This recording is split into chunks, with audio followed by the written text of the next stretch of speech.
युवराज Dongre news, सत्य, स्पष्ट, निर्भीड. रविराज साबळेला पाठवली 25 कोटीची मानहानीची नोटीस. कोण? महसूल मंत्री बावनकुळे साहेबांनी. काय आहे नेमकं? काय नोटीस पाठवली? का त्याला जेलात जावं लागेल? काय नाही, हा व्हिडिओ पूर्ण बघा. बावनकुळे साहेब, डोकं ध्यानावर आहे का? शेतकऱ्याचा आवाज बंद करण्याचा तुम्ही विडा उचललेला आहे का? जो रविराज साबळे शेतकऱ्यासाठी आवाज उठवतो, मजूर वर्गासाठी आवाज उठवतो, त्याचा आवाज दाबण्याचा प्रयत्न करत आहे. तुम्हाला काय वाटते? ते रविराज साबळे एकटा आहे का? नाही, पुरा महाराष्ट्रातला शेतकरी त्याच्या संघ आहे. आपण 25 कोटीची मानहानीची नोटीस त्याला पाठवली. का पाठवली? का त्याच्या प्रश्नाचे उत्तर देऊ शकले नाही का तुम्ही? त्याच्या प्रश्नाचे उत्तर देऊ शकत नाही ना? अरे तुमचं सरकार जुमलेबाज सरकार आहे. महाराष्ट्रातल्या शेतकऱ्याचं कर्ज फक्त कागदावरती उतरवलाय, तुम्ही माफ केलं नाही. तुम्ही फक्त तारखा दिलेल्या आहेत आणि त्या कर्जाला अस्तित्वात आणलं नाही, कर्जमाफी झाली नाही. महाराष्ट्रातला शेतकरी बँकाच्या चक्रा मारत आहे. त्याचा आवाज हा रविराज साबळेने उठवला आणि त्याचा आवाज तुम्ही दाबण्याचा प्रयत्न करत आहात. रविराज साबळे हा शेतकऱ्यासाठी लढतो, शेतकऱ्याचा आवाज आहे आणि हा आवाज तुम्ही शेतकऱ्याचा दाबण्याचा प्रयत्न करत असाल तर त्याचा नाही, तर पुरा महाराष्ट्रातल्या शेतकऱ्याचा आवाज दाबवता तुम्ही. आम्ही चुप्प बसणार नाही. इथं संविधान चालतं, तुमची मनमानी नाही. तुम्ही नोकर आहात. इथं महाराष्ट्रातला शेतकरी तेव्हा पिकवण तेव्हा तुम्ही खान. कारण हा महाराष्ट्रातला शेतकरी असो या भारतातला शेतकरी असो, या जगाच्या पाठीवरती हा शेतकरी जेव्हा मेहनत करतो, अन्न पिकवतो, धान्य पिकवतो, तेव्हा तुमच्या ताटामध्ये येते. सोन्यानं, हिऱ्यानं, मोतीनं पोट भरत नसतं, त्याला अन्न लागतं. आणि अन्न कोण पिकवतं? शेतकरी पिकवतो. आणि ह्या शेतकऱ्याला तुम्ही 25 कोटीची काय पाठवली? नोटीस पाठवली. मानहानीची नोटीस पाठवली तुम्ही. का पाठवली तुम्ही? का? त्याचे प्रश्नाचे उत्तर देऊ शकले नाही म्हणून ना? काय वाटतं तुम्हाला? हा व्हिडिओ पूर्ण बघा. नवीन असाल तर लाईक आणि चॅनलला सबस्क्राईब करायला विसरू नका. ही चर्चा अशीच होणार आहे. रविराज साबळे हा व्यक्ती शेतकऱ्यासाठी आवाज उठवतो, मजूर वर्गासाठी आवाज उठवतो, पण बावनकुळे महसूल मंत्री आहेत आणि त्यांनी सांगितलं की शेतकऱ्याची कर्जमाफी आम्ही करू, पण कधी करन कर्जमाफी? आणि शेतकऱ्याच्या मालाला भाव नाही आहे. हे प्रशासन, हे सरकार आणि बावनकुळे सरकार, त्यांचं सरकार आहे, बावनकुळे साहेबांचं सरकार आहे, भाजपाचं सरकार आहे. माझं त्यांना एकच म्हणणं आहे, तुम्ही रविराज साबळेला नोटीस का पाठवली? त्याचा आवाज रोखण्यासाठी, दाबण्यासाठी. का बरं? त्याच्या प्रश्नाचे उत्तर देऊ शकले ना तुम्ही, म्हणून ना तेच बोकांडीवर आला तुमच्या.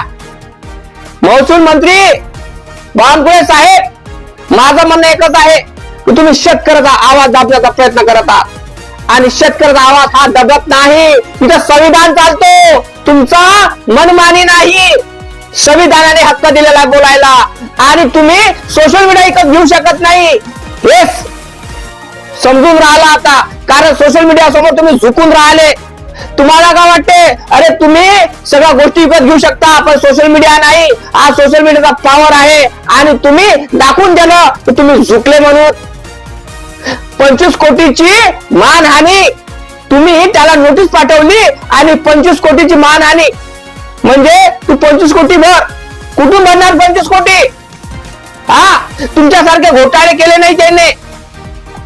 तुम्ही सरकारमध्ये राहून तुम्ही शेतकऱ्याचे प्रश्न, तुम्ही त्याचा प्रश्नाचे तुम्ही उत्तर देऊ शकत नाही, तर काय कामाचे तुम्ही महसूल मंत्री म्हणून? अहो, महाराष्ट्रातला शेतकरी आत्महत्याग्रस्त आहे, आत्महत्या करत, त्याच्या मालाला भाव नाही आहे. साहेब, जराशी लाज वाटू द्या. आपल्या महाराष्ट्रात काय होत आहे साहेब, याची लाज वाटू द्या. तुम्ही महसूल मंत्री आहात, तुम्ही मायबाप आहात शेतकऱ्याचे. अरे मार्केटचा म्हणा, जे कंपनी म्हणा, तो कंपनी स्वतःचा प्रोडक्ट तयार करते, तो ते भाव ठरवू शकते. पण आम्ही असा शेतकरी आहे साहेब की आम्ही आमच्या मालाचा भाव ठरवू शकत नाही, खुर्चीवर बसणारा ठरवतो. तो विचार करा तुम्ही साहेब. हात जोडून विनंती करतो की तुम्ही शेतकऱ्याचा आवाज दाबण्याचा प्रयत्न करत आहात, तुम्ही हुकुमशाही लादत आहात, लोकशाही खतम करण्याचा प्रयत्न करत, मला असं वाटते. रविराज साबळे हा व्यक्ती तुम्हाला प्रश्न करून राहिला तुम्हाला त्याचं उत्तर द्यायचं आहे, पण तुम्ही त्याची उत्तर नाही, त्याचा आवाज दाबण्याचा प्रयत्न करत आहात. हा आवाज कुठपर्यंत दाबणार? रविराज साबळेचा दाबणार, कोणाकोणाचा दाबणार तुम्ही आवाज? हो, तुम्ही एका घरात आवाज दाबू शकता, पण करोड लोकांचा आवाज दाबू शकत नाही.